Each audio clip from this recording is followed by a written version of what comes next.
Welcome, Colonel Baud. We are really delighted to see you, and we are glad that you are our guest. Thank you very much for inviting me. Thank you. I'm happy to be with you. Thank you. So my first question would be about your book. In your book, and but also before in your different appearances, articles, you claim that the war, as such, the war in Ukraine, started not on the 24th February 2022, but before. So how would you define the starting point of the whole conflict? Well, I would say, any conflict has its roots in history, whatever the conflict is. These roots may be long or shorter, but any conflict has its roots in history. For the case of what we are witnessing now in Ukraine, we could say that the real roots start in 2014. And I would say, of course, some may say this is the revolution of the so-called Euro Maidan or the Maidan revolution. I think the real starting point from that, although it comes out of the revolution, is the fact that the very first legislative act of the new non-elected authorities of Ukraine, their first legislative act was to make Russian a non-official language. Since 2012, Russian and Ukrainian were two official languages and used to be officially, at school, between citizens and administration and all that, you had both languages. And since the Maidan, the second part of Maidan, because you have a first part of Maidan, which was very popular, non-violent, family demonstration, if you want. And this was taken over by a more ultra-nationalistic part that, in fact, toppled the government of Yanukovych. And these ultra-nationalist elements, by definition, they made that because they were nationalistic, meaning that their first act was to change the status of the Russian language. And that very issue started a whole lot of demonstration in the whole south and east of Ukraine. And this is something that our media haven't reported. But in the West, I don't know in Poland, but at least in France, Switzerland, and Belgium, nobody reported that. But I remember that you had very, very violent and brutal demonstrations and repression, by the way, in all this part of Ukraine. And you had even very shortly in September, and I was in Odessa at that time, the rebels proclaimed the Novorossiya, so the Republic of Novorossiya, which was in fact the association of popular republics from the whole south. You had a popular republic of Odessa, one in Dnipropetrovsk. You had one in, of course, Lugansk and Donetsk, and so on, and Zaporozhye.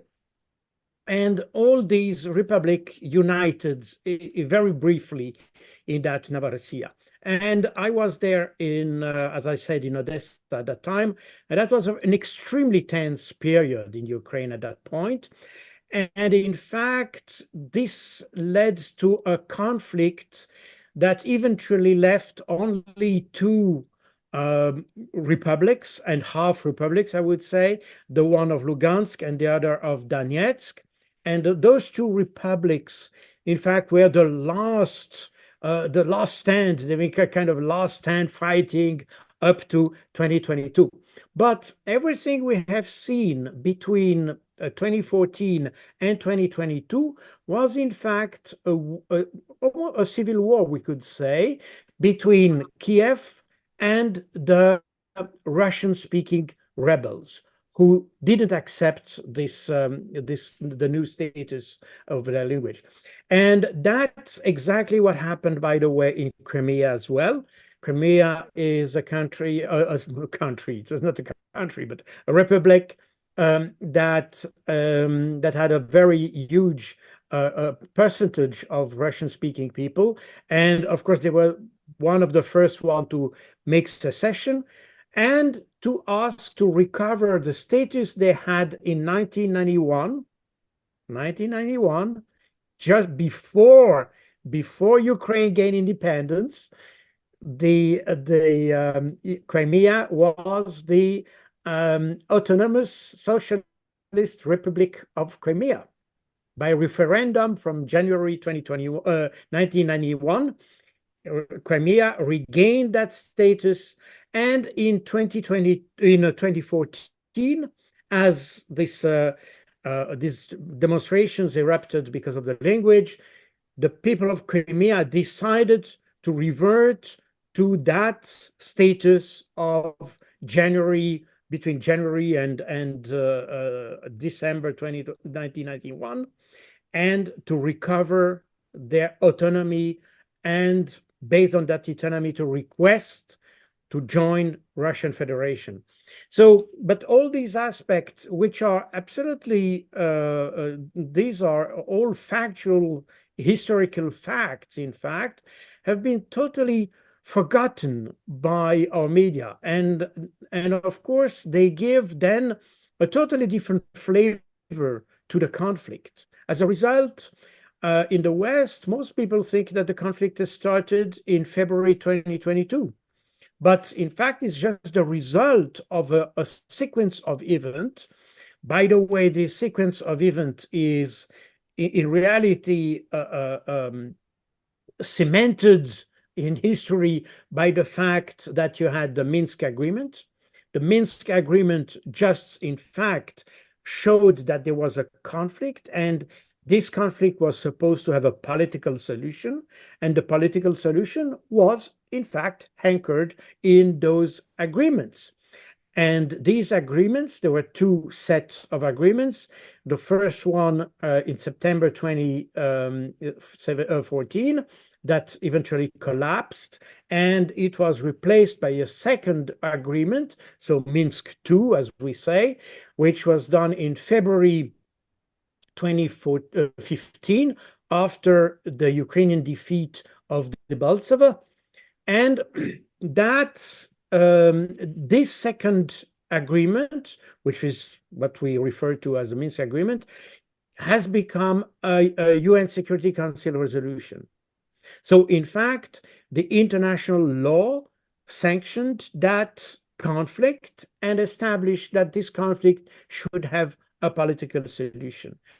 And that's exactly what, in fact, Russia strived to implement. I remember, because in the media, in the Western media, when we talk about the two republics of Donetsk and Lugansk, we talk about separatists. But that's wrong. These were autonomists.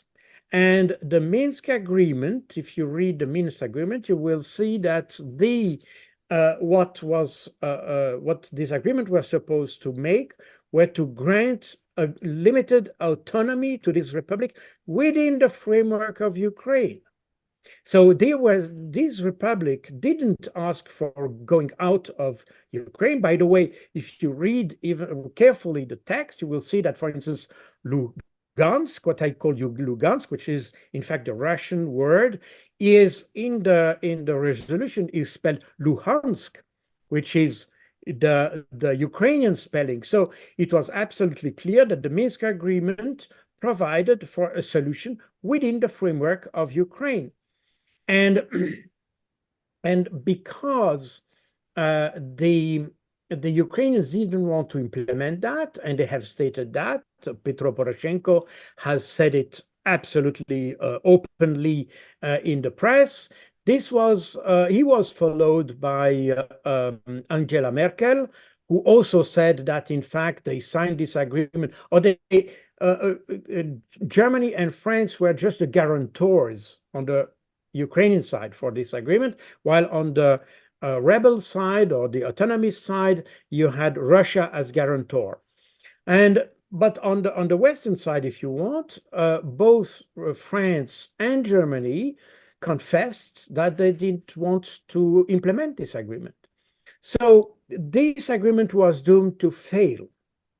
And it has just several things that we tend to forget. On the 24th of March 2021, Volodymyr Zelensky issued a decree asking for the reconquest of Crimea and the south of the country. And based on that decree, you had the buildup of the Ukrainian armed forces at the border of Donbass. And they prepared for war. And on the other side of the border, the Russians did the same because they wanted to act as a deterrent. And that was widely reported, by the way, in the Western press, that you had on the Russian side, you had this buildup of forces from April 2021. But the media didn't report on the Ukrainian side, but there was also this buildup of forces, and this in fact was the basis for an offensive that was about to start in February 2022. And the observers, the OSCE observers, noted a significant increase in artillery fire and shelling of the Donbass region by the Ukrainian forces that were in fact the preparatory phase for a military offensive against the Donbass. And that's exactly the point where the Russians decided to launch their operation. So it was a kind of trigger, right? I mean, yes, exactly. the shellings of Donbass. Exactly. Yeah, that was that. And the question is, why would have Ukraine launch that offensive knowing that the Russians would counterattack? Because in fact, but if we observe the scenario of what happened in February 2022, we see exactly the same scenario as the one we have seen in Georgia in August 2008. In fact, that was exactly the same thing in Georgia. The Georgian government started to shell the South Ossetian population, and that prompted the Russian intervention. And that was probably the model for Ukraine. But now we can ask ourselves, why did the Ukrainian attack knowing that? And to have this answer, I explain in my books, and probably not the last one, but in previous ones, that you have the genesis of that conflict. We have a very interesting interview of Alexei Arestovich that was made on a Ukrainian TV channel in 18th of March 2019, if I'm not wrong. And in that interview, Arestovich explains that given the fact that you had an ongoing conflict between Ukraine and Russia, Ukraine could not enter NATO because the problem, NATO is an organization or an alliance, better said, that provides for defensive cooperation. That's a famous Article 5 of the Washington Treaty or the NATO Charter. That says that if one of us is attacked, the other ones will help. Nota bene, they are not obliged to come with military means, but they are also obliged to support at least the ally. But in any case, the problem if you enter such an alliance with an ongoing conflict, you have all chances that the members of that organization will not accept you, because it's like contracting an insurance contract with 100% risk. You know, no insurance company will insure you for 100% risk. There's no point. You need to have some probability. But the fact that this conflict with between Ukraine and Russia was not open at this stage, but was existent with a risk of confrontation. Ukraine was told, and I said Ukraine was told because Zelensky himself said that he was told by the Americans that he would not enter NATO as long as there is this conflict with Russia. So what is the solution? The solution, and that's explained by Arestovich, which is quite crazy, by the way, but he explained that. And remember that Alexei Arestovich was one of the closest advisors to Zelensky. In any case, what he said is that since there is this conflict, we need to have a defeat of Russia in order to be able to enter NATO. And to have a defeat to Russia, we have to make Russia, to have a war with Russia, and to make Russia collapse through sanctions, through help by NATO and so on. So you would have a military defeat plus an economic and political defeat, because if you have an economic collapse of the country, then the population would not support Vladimir Putin anymore, and they would topple Vladimir Putin, and in fact, Russia would not exist anymore as let's say, as a threat at least. So that was the calculus, and that's quite strange on several levels. The first level is that you provoke war with the idea that you will win, which is, I mean, even if you are the best tennis player of the world, you never know that you will win. You can hope that you can win, but what it at stake is so high that it's quite strange that you could say, oh, we will go to war, we'll sacrifice people just for the sake of entering NATO. I mean, it's just amazing. But the second point, which is probably even more strange, and which strikes me as a former strategic intelligence officer, is that the idea that you could make Russia collapse is based on a totally wrong assessment of what are Russians' capacities and capabilities. And in fact, people had in mind, and I remember just before, in December 2021, that means just a few months before the Russian operation, you had French experts on TV saying that Russia has the economy of Italy or Spain or something like that, so extremely weak, and they wouldn't last a few weeks if engaged into an economic war. But I was amazed by that, because the difference, if you look at the GDP, the nominal GDP, you can say, okay, probably the GDP of Russia was not so much bigger than the one of Italy, maybe. But the difference is that Italy or Spain have a huge debt, while Russia is one of the countries that had the least debt from the whole Europe, in fact. And in fact, if you look at the countries OECD, you would see that Russia is the country that has the less debt from all of them. Meaning that regardless of the size of your GDP, you are not vulnerable. The vulnerability of a country is its debt, in fact. So, and the GDP, by the way, is not a good measure to measure the robustness of a country, because if you look at the US, when you have a GDP that is made by Amazon or Google or things, these are just ads.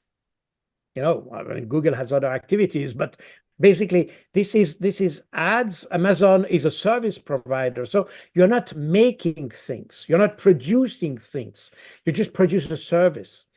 And the structure of the Russian economy is not that. It's a more production industrial type of economy, which in fact is much more robust.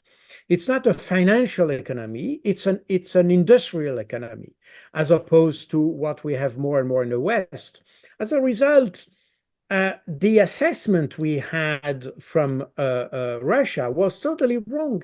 And I remember the French Minister of Economy saying on the 1st of March 2022, he said, we will make Russia to collapse with sanctions.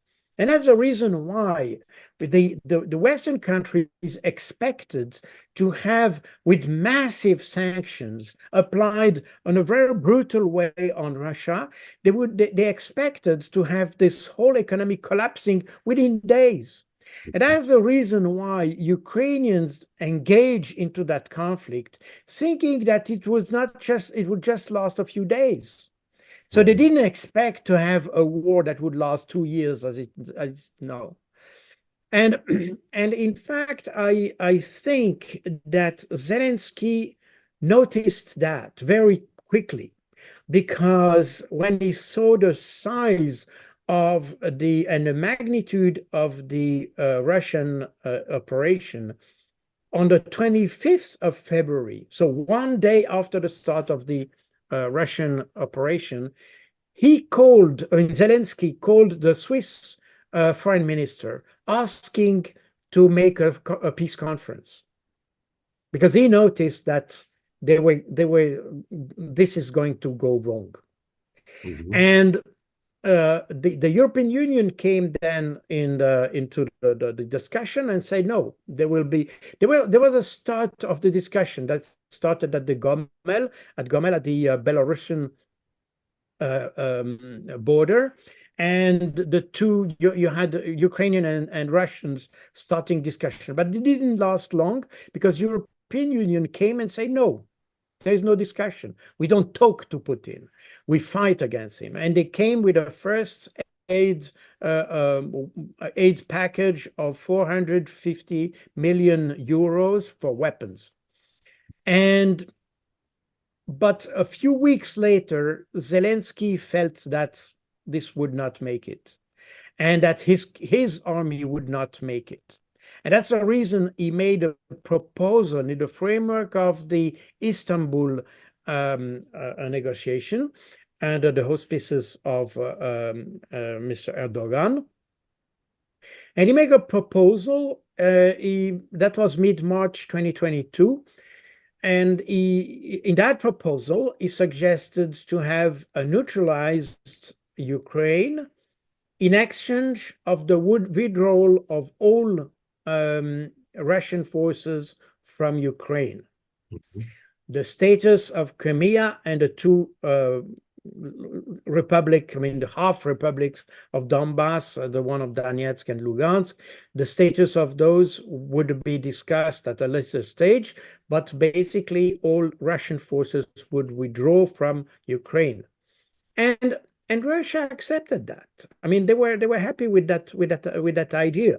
And the security guarantee for Ukraine, they had, if I remember well, about 10 countries that would be guarantors of the security of Ukraine. And basically, we could have had an agreement at this stage.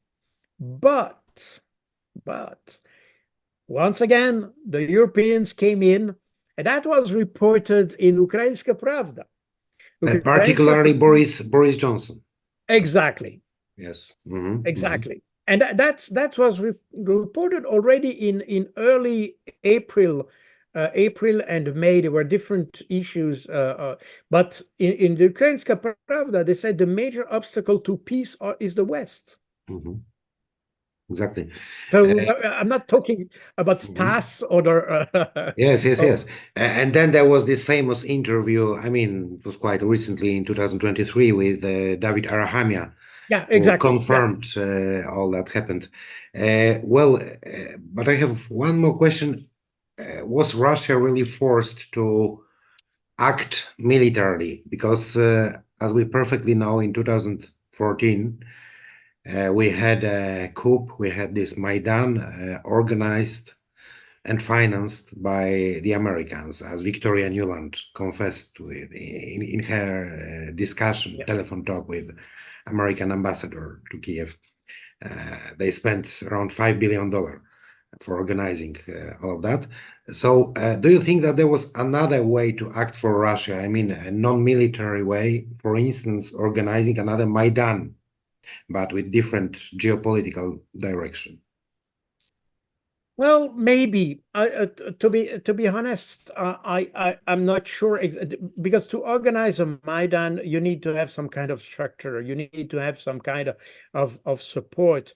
I'm not sure that Russia was prepared for that. You know, you cannot just with just a snap create a Maidan. You had in Ukraine before Maidan, you had in fact all this period, this time of negotiation with European Union that allowed the West to prepare for that, more or less. And you had so several months. I'm not sure that Russia had or could have the opportunity to do the same because I'm not sure they have. And to be honest, I'm not sure Russia is prepared for this kind of action. Mhm. It's today it's fashionable to say that the Russians are trying to spy, to distort, to misinform and all that. Maybe they are doing that, I don't know. But they are certainly not, they don't have the basis to create demonstrations and things like that. You know, I am, as you see my white hair, I am a Cold Warrior. I used to fight the Soviets during the Cold War, as I was in strategic intelligence at that time. And we had this concern that Soviet Union at that time could try to influence our governments through Mhm. demonstrations and all that. And they had contacts with Communist Party in Europe, for instance. The French Communist Party, for instance, was funded by the Soviet Communist Party. This was common knowledge.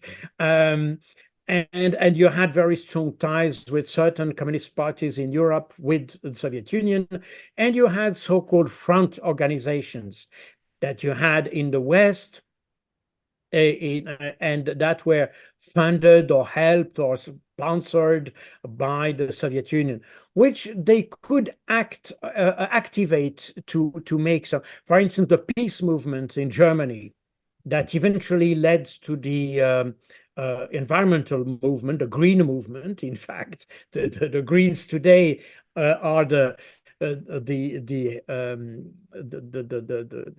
new version of what happened in the late 70s, early 80s, when it was about avoiding the stationing of the Pershing II missiles in Europe by the Americans. And the Soviets started this anti-nuclear movement. And it was easy to do in Germany because had we had a nuclear war in Europe, this nuclear war would happen in Germany. So it was easy to mobilize the German population or German youngsters and all that to say stop to war, stop to nuclear war, stop to nuclear energy, stop to nuclear everything. And in fact, this is exact. But you had then the Soviet Union had seeds into the Western society to do that. Today, we don't see that anymore. They don't have, you don't find these organizations, you don't have the basis to do this kind of new Maidan, if you want. While on the opposite side, the West, and especially the Americans, they have such structures that can help to promote some kind of what we call the color revolutions.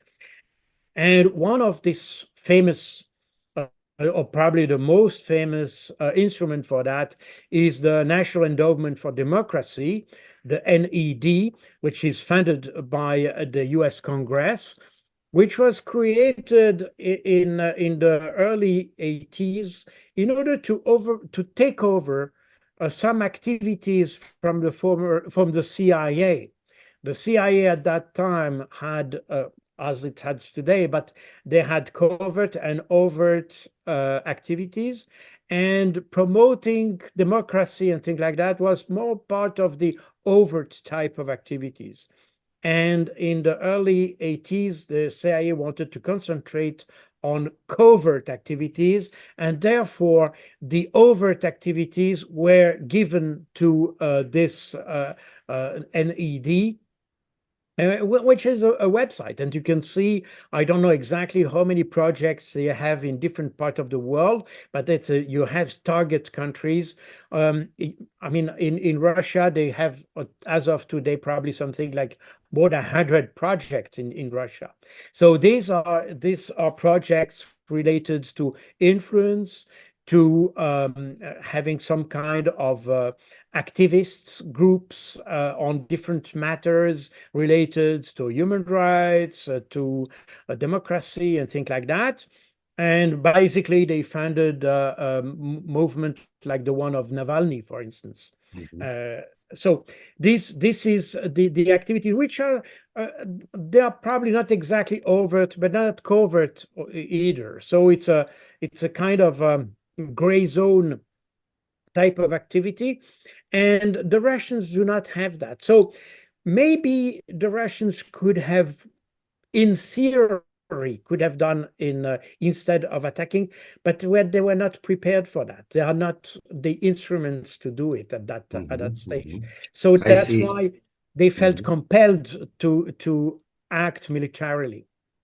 So they were actually forced by the situation. Yes, we can say it that way. Again, war is not always the best solution, but sometimes it's the only one that's left. One more question about the Russian military activities to you as a military expert. We are wondering why Russia is not attacking. I mean, we see now that Russia has the advantage, has all the possibilities, capabilities to organize a large offensive, but it's not doing that. I mean, what is happening now is somehow, and according to some experts, it reminds the times of the World War I and the position war, yes, the stagnation of that time.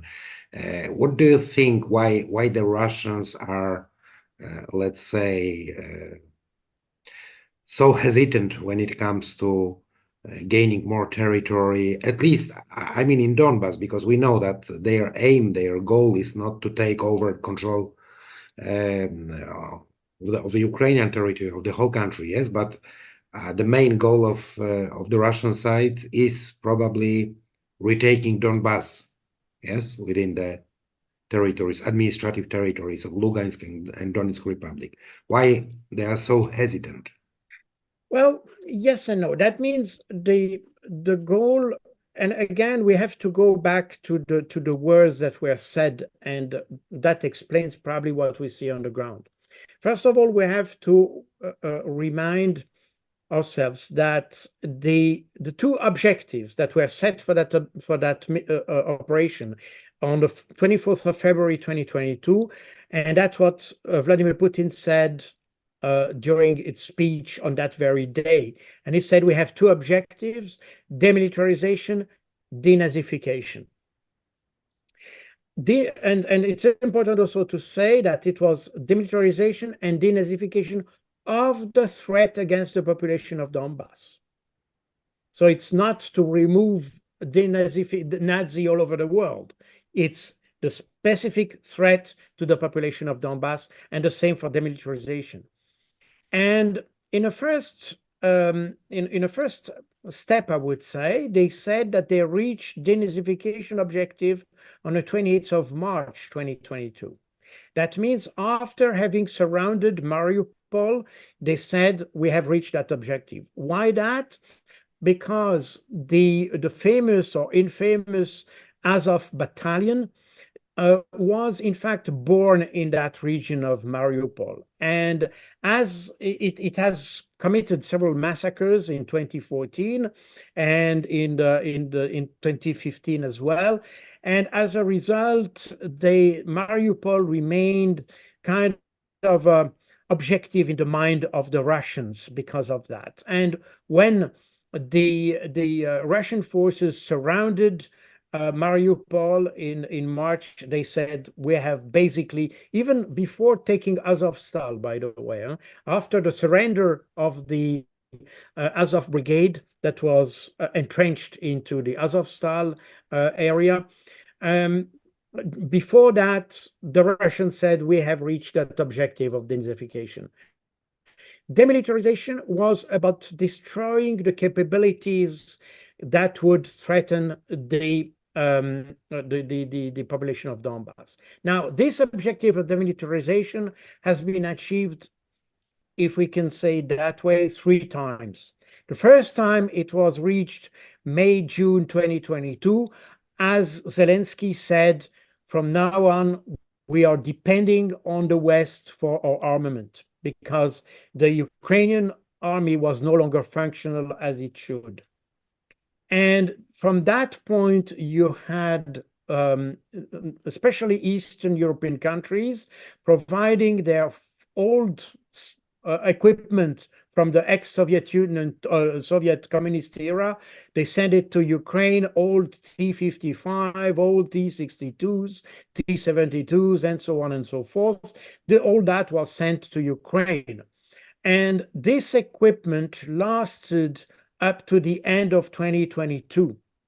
And from the December 2022, even General Zaluzhny said that he needed so many tanks and armored fighting vehicles and aircraft to continue the artillery pieces to continue fighting, meaning that the equipment that was provided by East Europe was exhausted and they needed other type of equipment. And from that point on, we started to talk about Leopard 2, about Challenger tanks and Abrams tanks, and so on and so forth.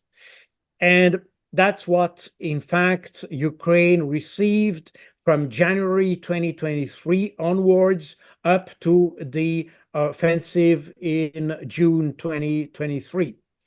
So meaning that if we want to say that way, we could say that Ukraine has been demilitarized several times. Now, in October 2022, the commander of the Russian forces in Ukraine said explicitly, that was the 18th of October 2022, he said, we will no longer make a big operation, big arrows on the map. Now we will wait for the attacking enemy and we will grinding down.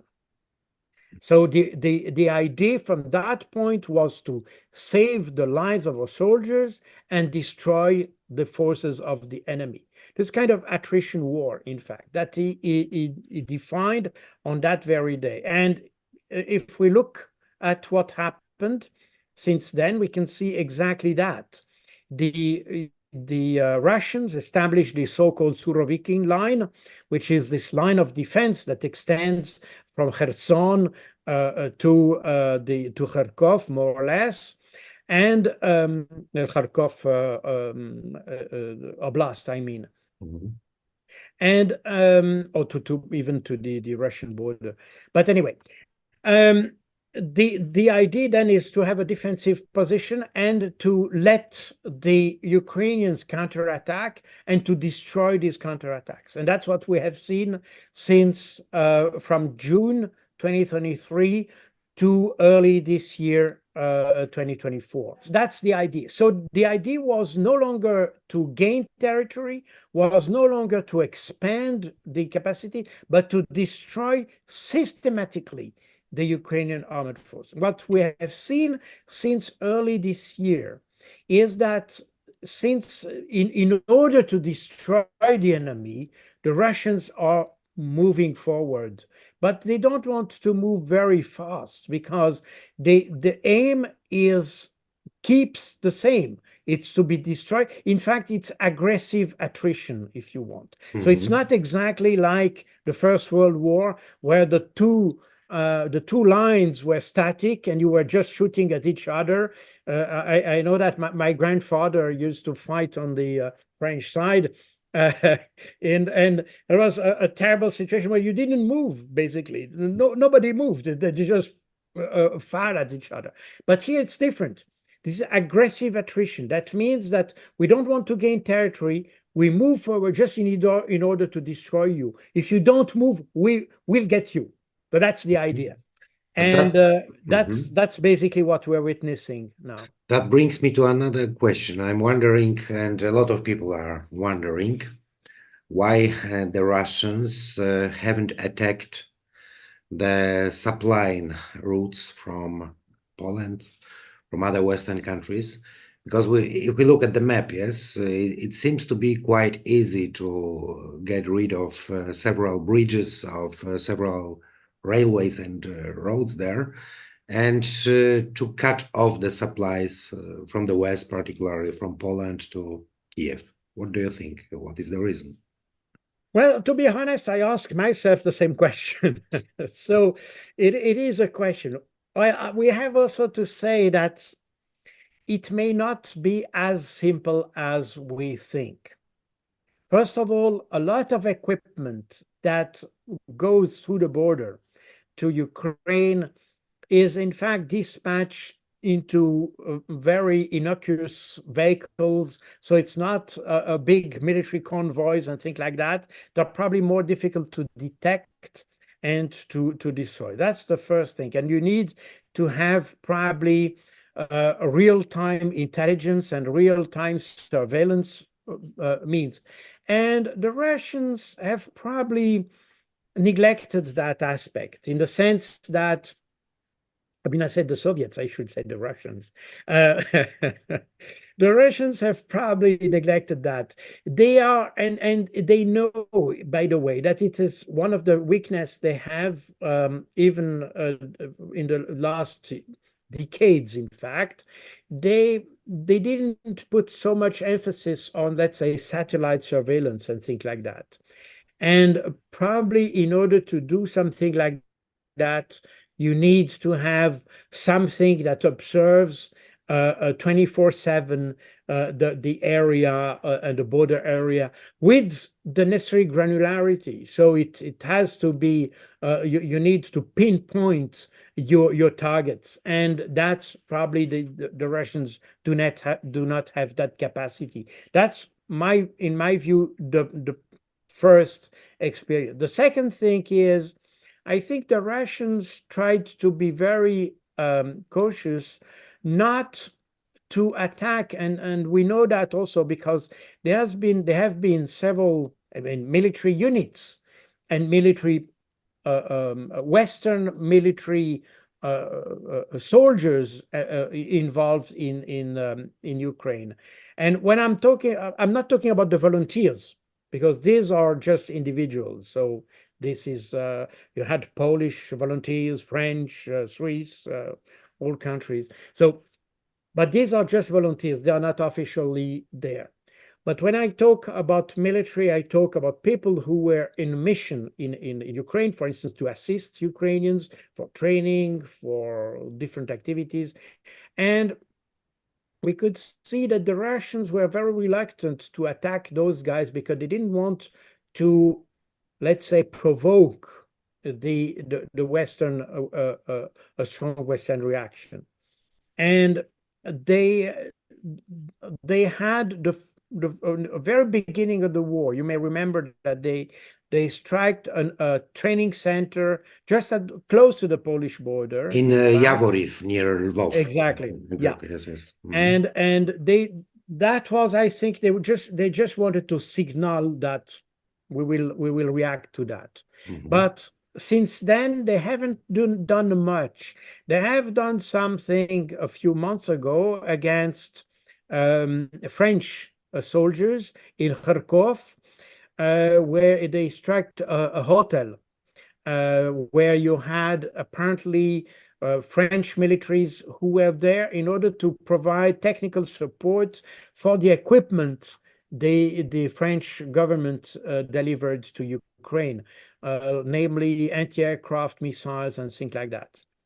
But otherwise, the Russians have been extremely cautious not to provoke the West, and that's probably a political reason. If you look at the way the Russians have made war so far, you can see that they always manage. They don't want to go full steam to things. They keep some reserve. They keep some capabilities to increase, to have to go step by step, so they can increase the pressure gradually, not to go at full scale towards the enemy. And that applies to the Ukrainians as well. You could say that, for instance, when we talk, where we have this reporting of the Russians attacking the electrical grid or the power grid in Ukraine. But in fact, if you look at the pattern of how they attacked the power grid, you could see that in 2023, 2023, they launched already some attack against the power system, but they attacked the distribution centers, basically things that you can repair quite easily. And that was systematically the same kind of target they use. So think that you can repair. Today, they're attacking power plants. I mean, it's like the one in Kiev. Exactly. Electricity production plant, which is much more difficult to replace. So meaning that they have a pattern in targeting things that allows to expand and to increase the pressure. So if you don't understand the message, they can increase the pressure so that you increase, and they can go step by step. I think in fact, because we try to portray the Russians are brutal and all that, we avoid to have a more, let's say, a more fine picture of what's going on. And the Russians are much more precise, and they calibrate the attacks very well in order to always have a capability to strike more. You see? Well, that also. Yes. Yes. That leads us to my last question today. The question about the risks of escalation, particularly, as we are, you are speaking here to the Polish audience as well. The question is, do you think that Poland and some other Central European countries can still avoid being dragged into the conflict directly? Because as you know, we hear a lot of announcements that this is the war at this stage until the last Ukrainian dies, as some say. But then the war will continue according to some hoax in the West.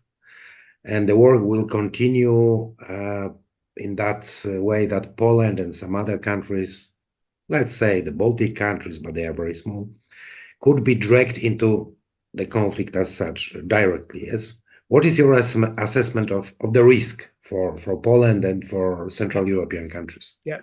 No, I completely understand this perception that you may have. And by the way, if you go on the street here in Brussels, where I live, you have a lot of people anxious of World War III and to be dragged into a war as well.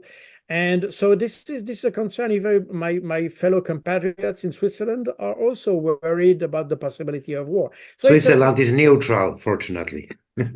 Well, I'm not sure it's Swiss neutrality could be the topic of another. Yes, that would be interesting, by the way. Another discussion. But in any case, yes. The thing is that what I mean is that it's a concern that affects all Europeans at this stage. But my view on that is that this conflict is is not designed to go beyond the borders of Ukraine. I mean, it may even not be designed to go beyond the limits of the Dnieper River. The Russians, as I said, they always kept the option to increase without going full scale. So they always have this ability to increase pressure without going into the full-scale war. And this is not the objective. Again, they felt compelled to intervene in Ukraine because the population of Donbass was threatened, period. And they have also other grievances against the West, like the advance of NATO and things like that. But the problem is that, for instance, the advance of NATO is something that the Russians always had in mind to solve on the political and diplomatic way. That's the reason why, by the way, this is what mid-December 2021, the Russians sent letters to the NATO and to the US in order to find a solution to the issue of NATO. But this was not an issue that they had in mind to solve militarily. And I'm sure the Russians, they're not stupid. They know that the issue of NATO, you will not solve that militarily. The reason for intervening in Ukraine is the threat towards the population of Donbass. This is the reason. Even if that reason has deeper roots into the issue of NATO and all that. So let's be clear.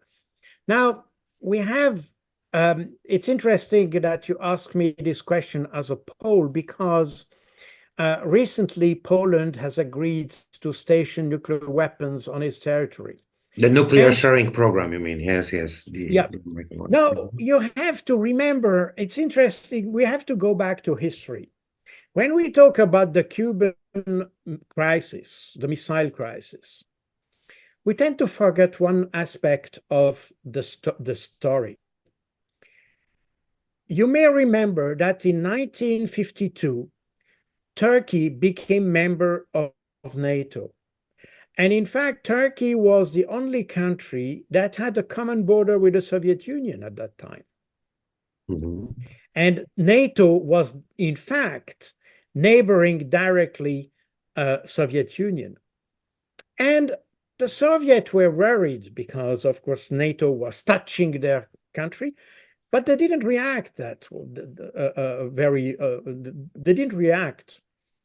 The reaction came 10 years later. Mm-hmm. And why that? Because the Americans started to deploy the Jupiter nuclear missiles in Turkey. Mm-hmm. And that became the no-go for the Soviets.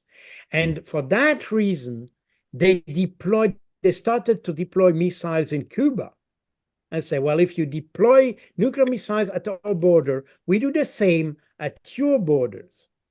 And that led to the Cuban Missile Crisis, which eventually came to the withdrawal of Soviet missiles, but it came also to the withdrawal of the Jupiter missiles out of Turkey by the Americans. Mm-hmm, mm-hmm. So, and we tend to forget that. So the problem for the Russians today is not NATO. By the way, when so Poland has no common border with Russia, but but the Baltic states, for instance, when they joined NATO, Russia was worried, but that was not a reason for them to intervene. The problem started to come when US started discussions with Poland, Czech Republic, and Romania to deploy the so-called anti-ballistic missile system. And the problem with those anti-ballistic missile systems is that the launcher that is used, the Mark 41, if I'm not wrong, this launcher can also fire nuclear-capable missiles. So it's not just anti-ballistic missile, but it can also be ballistic missile.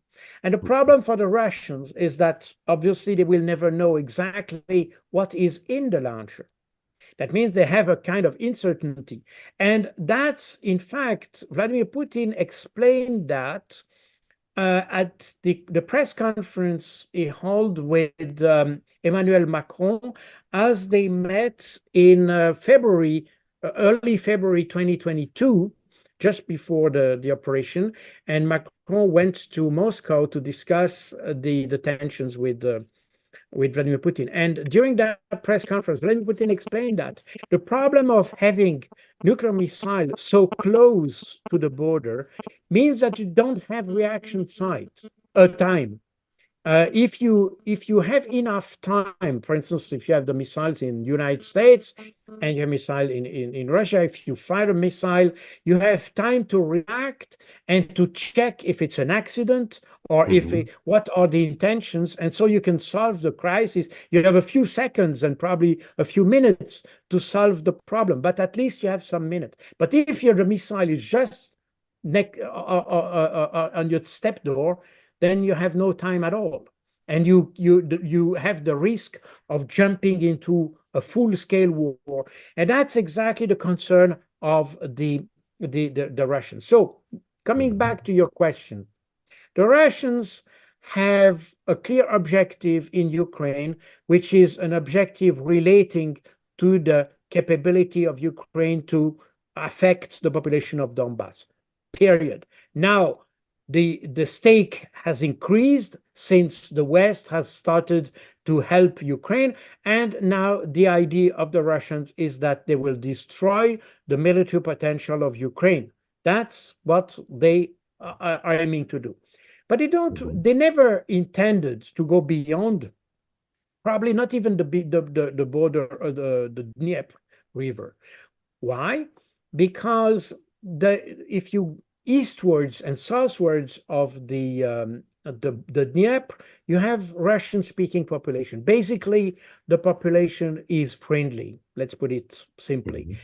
On the western side of the Dnieper and northern part of the country, then you have people who are more hardliner, nationalistic. And in fact, you could see that the Kiev International Institute for Sociology produced a poll they made it twice, in fact, in December 2021 and early February 2022. And in this poll, they tried to measure the willingness from the Ukrainians to defend the country. And interestingly enough, you could see that the western and northern part of the country was strongly in favor of armored defense against the Russians, but the south and the east of the country were not so keen to take arms against the Russians. And that explains why the Russians probably don't want to go beyond the Dnieper.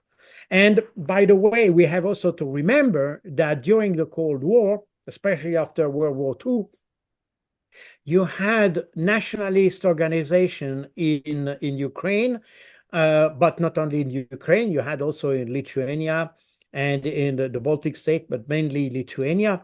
You had those resistance movements that were in fact supported by Western intelligence services through weapons deliveries and agents and all that. And that lasted from the end of World War II up to the early 60s. And you had guerrilla movements literally in these areas. And this was an experience that affected the Soviets at the time, but the Russians don't want to experience the same thing today. So they know that these were the regions where you could have this kind of resistance, and they don't want to do that. So I think the idea that Russia would like to go beyond the border of Ukraine is just a fantasy. But of course, Zelensky claims that because the problem of Zelensky is that he sees that the Western support is fading, especially in the United States. And you have seen the discussions around those $61 billion. That shows that the Americans, I would say they have a kind of business-like mentality. What is the return on investment? And if they invest in something which is doomed to fail, the Americans will not go into that. And that's a little bit the problem. And that's the challenge for Zelensky, because he has to say, well, hey, guys, don't forget me. And especially now that you have a second conflict in Israel, and the Americans would prefer to give priority to Israel. And you see that many ammunitions that were designed to go to Ukraine were in fact diverted to Israel. So meaning that Zelensky is afraid to lose the attention and the support of the West. And that's why he is portraying this idea of a possible war in Europe.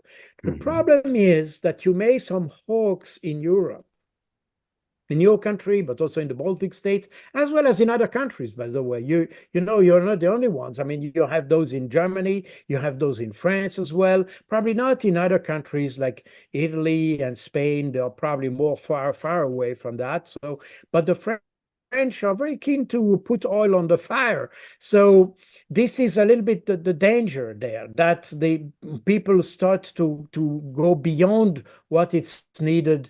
And I think now this becomes to be irrational, because we see that whatever you do, whatever you put in terms of ammunition and resources, this is hardly possible, or we can hardly imagine that Ukraine could regain what it lost. And I think at this stage, we should be a little bit more wiser and to go in kind of negotiation and find a political solution, because everything you do now will just, in fact, deplete Ukraine more, both economically, humanly, societally, and all that. And we see that more and more you have even the soldiers don't want to fight. You have even this famous the Azov brigade, which has been renamed now into the 3rd Storm Brigade. Even this brigade refused to implement orders that were given. So meaning that you see that there is a defiance within the Ukrainian military. They don't trust their government anymore. And what we are promoting now in the West is, in fact, the total collapse of Ukraine.